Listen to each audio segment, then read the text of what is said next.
इसके इधर इसको समझ लो इसको और अपने उसको निकाल कॉपी पेन लेके सिंपल पेपर डिस्कशन कर रहे हैं इसका वेज स्टडी का अकाउंट्स का तो हमने सुबह करेंगे ठीक है ना। अकाउंट में कोई डिटेल बताएगी अभी वेज स्टडी बनाएंगे। इसके अंदर जो टर्म सेकंड में डिस्क्रिप्टिव क्वेश्चंस है सर केस स्टडी का आने में तो 12 क्वेश्चन टोटल आने को है 2 घंटे में तुम्हें करने 40 मार्क की वेटेज है। अब इसके अंदर कितने कितने नंबर के क्वेश्चन है 4 क्वेश्चन है तुम्हारे 2 मार्क्स है ठीक है जी 4 क्वेश्चन आएंगे 2 मार्क्स के हो गए 8 मार्क्स ओके। और इसके अंदर हो गया 4 क्वेश्चन है 3 मार्क्स के 4 क्वेश्चन है इसमें 3 मार्क्स के।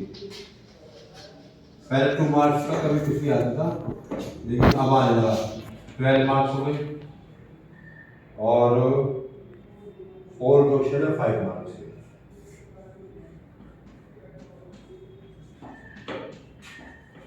जैसे अकाउंट्स में दिए अकाउंट्स में विषय दिए ये पढ़ रहे 2 मार्क्स के 3 मार्क्स के 5 मार्क्स के और कोई मार्क्स वाला 1 नहीं है 4 नहीं है ये पैटर्न दिया ना उसके अंदर सेम पैटर्न सब में ये पाएगा फिर हमारे पास तो ये होगा 20 तो 24 डेज। अब इसमें इंटरनल चॉइस होगी है हाँ तो उसमें भी तो 12 ही थी अकाउंट्स वाले 12 से ठीक है दोनों में तो बराबर है।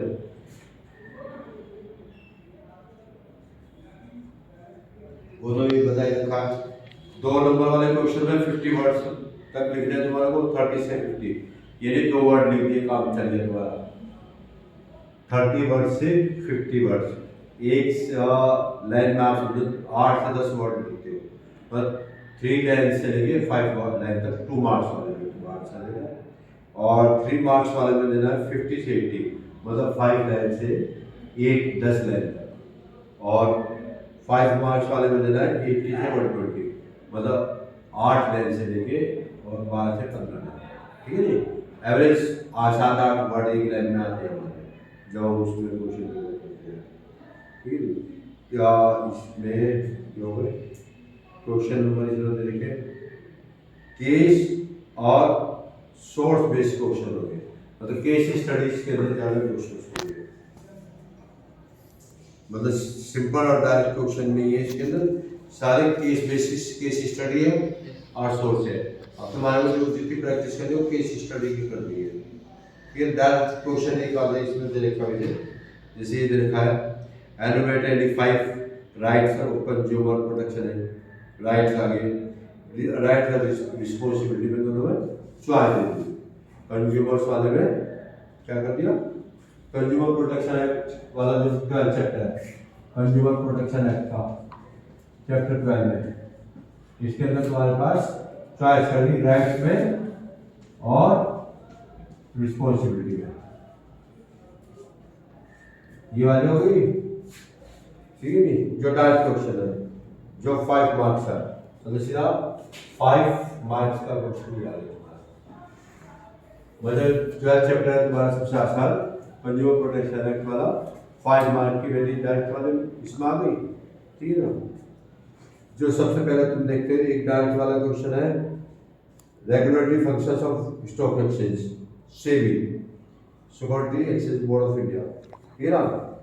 और एक डायरेक्ट वाला ये सेबी का इसमें कोई से भी इसमें रेगुलेटरी देखा है तो होता है ये क्वेश्चन ही हो गया तुम्हारा वहां पे दूसरा ठीक है ना।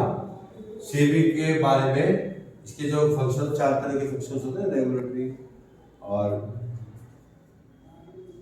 कंट्रोलिंग वाले कई सारे होते हैं 4 तरह के फंक्शंस है। अब इसमें रेगुलेटरी दे रखे हैं ये भी 5 मार्क्स में डायरेक्ट क्वेश्चन है। अब ये तो 2 में डायरेक्ट हो गई ये हर स्टूडेंट पहले डायरेक्ट क्वेश्चन को ढूंढता है 5 मार्क्स में होती है 12 से 15 9 में। अब 5 पॉइंट्स है तुम्हें 5 पॉइंट्स लिखने हैं उसको एक्सप्लेन करना है एग्जाम्पल देने जिस तरह करना है, ये नहीं कि 5 पॉइंट्स लिख दिया, एक एक सेंटेंस ले, ये होता है, ये नहीं होता है, ये खाता है, ये पीता है, ये नहाता है, उस तरह कोई नंबर नहीं मिलता। ठीक है, जो क्लियर है, ये सैंपल पेपर वाला है और डायरेक्ट वाला कोई क्वेश्चन इसमें नहीं है। डायरेक्ट के 2 क्वेश्चन है और 10 क्वेश्चन सारे एक वाला, एक 2 क्वेश्चन हो डायरेक्ट वाले, 3 दिमाग है। इंपॉर्टेंस ऑफ डायरेक्टिंग, तीसरा क्वेश्चन आ गया इसमें डायरेक्टिंग का, डायरेक्ट क्वेश्चन इंपॉर्टेंस, ठीक है ना, ये इंपॉर्टेंस है 3 मार्क्स में। और इसमें चॉइस में देते हैं, इंटरनल चॉइस में लीडरशिप का element of leadership they the, choice में दे लीडरशिप, मतलब 3 मार्क्स में कंपल्सरी हो गया तुम्हारा डायरेक्टिंग वाले चैप्टर का ज्ञान, इंपॉर्टेंस आया, फीचर आ जाओ, ठीक है नहीं। अब इसमें एलिमेंट लीडरशिप दे दिया, सुपरविजन दे दो, मोटिवेशन दे दो, एलिमेंट कोई सा भी एलिमेंट दे दो। चौथा question list element factors of working, factors affecting वाला, ये वाला बहुत इंपॉर्टेंट है, फैक्टर इफेक्टिंग। अब तो फैक्टर इफेक्टिंग कम ही रह गए हमारे सिलेबस से इस बार, पहले हमारे 5-6 फैक्टर्स थे, ये जुड़ आ रहा है फैक्टर इफेक्टिंग वाला, जो चैप्टर तुम्हारा है 10th, 9th और 10th चैप्टर है, ठीक है ना। फैक्टर इफेक्टिंग वाले एक आने ही आना है, हमेशा आता है। 4 तरह के फैक्टर्स होते हैं, working capital, capital structure factor का, और जो एक तो वर्किंग कैपिटल है, कैपिटल फिक्स कैपिटल का, इन उसमें जो ये 4 फैक्टर्स होते हैं क्या क्या, कैसे हमें सोर्स कैपिटल लेना है, उसका लॉन्ग टर्म बार्गेनिंग का, इस तरह के 4 तरह के फैक्टर है।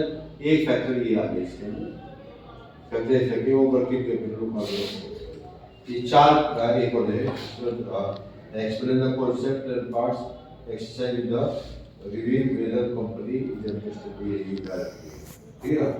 ये 4 क्वेश्चन तुम्हारे डायरेक्ट है, मतलब 10 और 6 16 मार्क्स का ये डायरेक्ट क्वेश्चन है,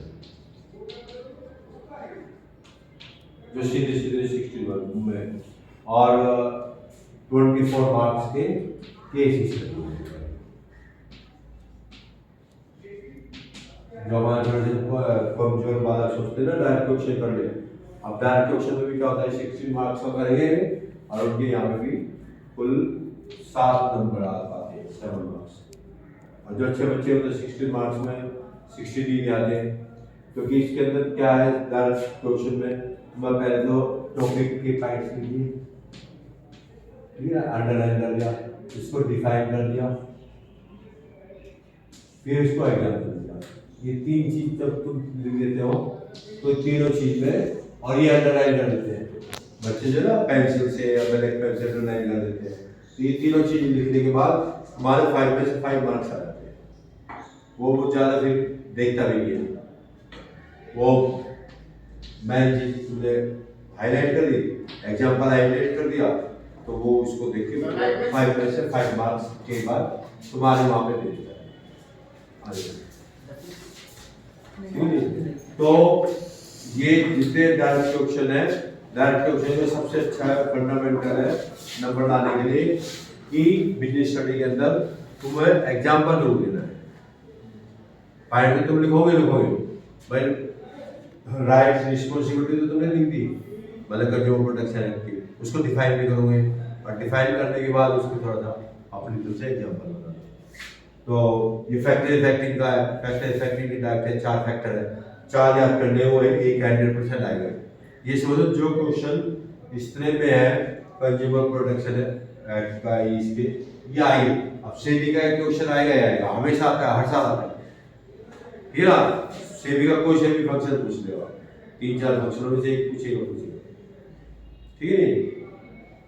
तो ये डायरेक्ट, बाकी केस स्टडी चैप्टर वाइज तुम्हें अपनी करनी है। और अब मैंने तुम्हें बताया था, ये बात होगी हमारे क्वेश्चन पेपर डिस्कशन की, कल से तुम्हें क्या पढ़ना है, ठीक है जी। कल से सब बच्चों को जो है अपना रिवीजन वर्क पे ये सैंपल पेपर पे, अब सैंपल पेपर का सुबह तुम्हें कहते हैं पहले 5 नंबर वाले क्वेश्चन लो, चलो 5 वाला तुमने मत लो, पहले तुम 2 मार्क्स वाले क्वेश्चन लो, ठीक है ना। कोई दिक्कत नहीं, धीरे धीरे अभी हमारे पास 12 वाला क्वेश्चन है और 12 दिन हमारे पास हो गया आराम से। आज हो गई 8 तारीख हो गई। जनरली अगर डेट शीट भी आएगी किसी प्री बोर्ड की तो 18-20 के आसपास है, 16 से 20 के बीच में उम्मीद है तुम्हारी प्री बोर्ड की शायद डेट शीट आएगी, मे बी पॉसिबल, बाकी तो गवर्नमेंट नहीं देखेगी। अब तुम्हें 12 दिन के अंदर रोजाना क्या करना, ऊपर लिखना सैंपल पेपर, तो सैंपल क्वेश्चन पेपर,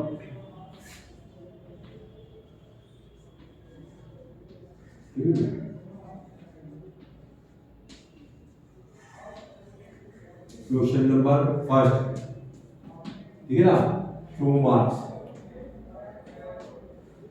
वहां पे क्वेश्चन नहीं उतारना तुम्हारे को, इस क्वेश्चन फर्स्ट का आंसर दे, ठीक है ना। और ये अकाउंट्स में भी बिजनेस स्टडी में, और फिर सेम पैटर्न के, जैसे मान लिया इसका मैं ये वाला पैटर्न है आप बताओ, सेबी का है, सेबी के रेगुलेटरी फंक्शन पूछ रहा है, पहला वाला आंसर दे दिया, फिर उसके बाकी तीनों फंक्शन का आंसर, ठीक है ना। ऐसे जितने तुम्हारे इसमें सेम तरह के क्वेश्चन बैठे हैं, जैसे पहले क्वेश्चन में मैंने एक बार पढ़ देता हूं तुम्हारे को, identify and explain the 2 sources of source of recruitment which cannot be used when the existing staff is either insufficient or does not fulfill the eligible criteria of the job to be filled, ठीक है ना। 2 source staffing के, जहाँ पे existing staff criteria fill करना, मतलब internal source तो हो ही नहीं सकता इसका, है नहीं, क्लियर बात हो गई ना। एक्सटर्नल सोर्स की बात कर रहे हैं, एक्सटर्नल सोर्स में रिक्रूटमेंट भी हो सकता है, कैंपस प्लेसमेंट भी हो सकती है। अब इसने 2 पूछी है, अब इस क्वेश्चन में इसमें तो तुमने 2 का आंसर दे दिए, लेकिन अब आगे जो देना है उसमें, ये वाले में तो 2 के 2 आंसर दिए दी 50 वर्ड्स में, क्योंकि कोशिश जब 30 से 50 की है तो 30 से 50 वर्ड्स का ही तुम्हें करना है। आज कल की डेटा आज की छोड़ो, कल की डेटा नहीं, 9 तारीख ये करा, क्वेश्चन नंबर 1 ही हो गया। अब जो सोर्स है एक्सटर्नल होंगे, बाकी जो हमारे 5-6 सोर्स होते हैं, एडवर्टाइजमेंट है, ठीक है ना, अपना एक्सेस है, ऑनलाइन है, तो जितने भी हमारे पास सोर्स है वो फिर सारे इसके नीचे अलग कर दे। ये हो गया एक्सटर्नल, फिर एक्सटर्नल के बाद इंटरनल, ठीक है, ये कर दे।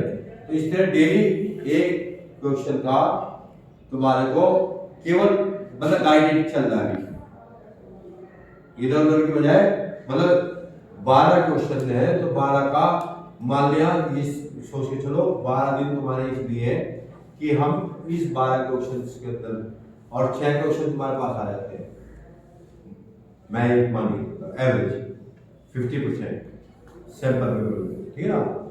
सेम तो नहीं आएगी, लेकिन सेम तरीके के तो आगे जाएंगे ना।